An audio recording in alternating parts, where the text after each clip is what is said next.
comunidades, papá. Así se baila la comunidad de San Miguel y Batán.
Chinapacha San Miguel llaqtakumanta masiyukuna batang llaqtawatanana hushpa kay Santana Mama nishkata Cotacachi apunchik wasipi sakimanta kay tushuyta paktachinahupa.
Runa Llaktakunapak Kawsay kapang hari San Miguel llaqta batang llaqta tananakushpa kay tushuykunata paktachishpakanakupang hari kunangaña kikin llaqtaman tigrarishpakanakupang kay Santa Anita nishkataña Cotacachi kitipi sakishkamanta.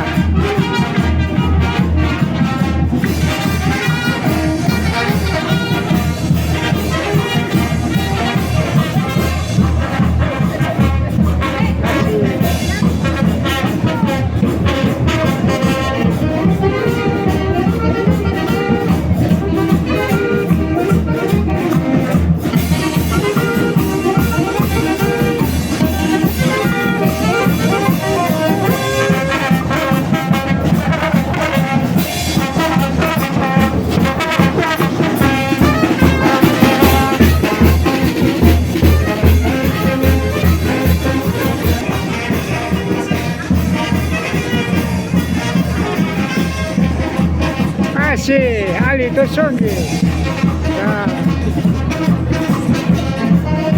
Doce, más, doce.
Así se va a ir a los comuneros de San Miguel, como también comuneros de Batán.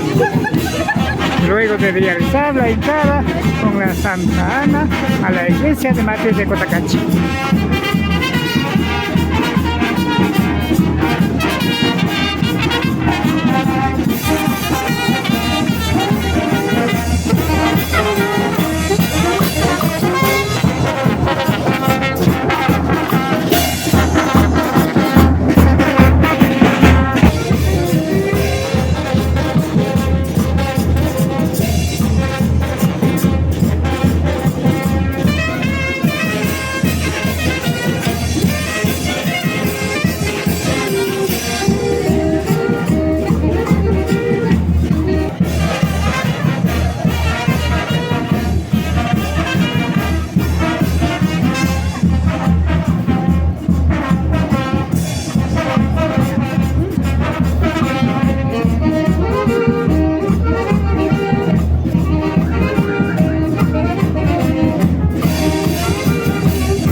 situación de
Paichanchi masiukuna ñukanchiwa pakta chayali paskamanta kaymi kaparka Runa Llaktakunapak Kawsay rikucha antawashati yanapa Rafael Pérez Anrango llama Achill sutta punchauta aliguma yali pakichi. Amigos, amigas, queremos agradecer por haber estado juntos con nosotros. Esto fue Runa Llaktakunapak Kawsay, la vida de las comunidades. En este caso, las comunidades San Miguel y como también Batán. Gracias por haber acompañado. Que pase muy bien, me despido, Rafael Pérez Anrango.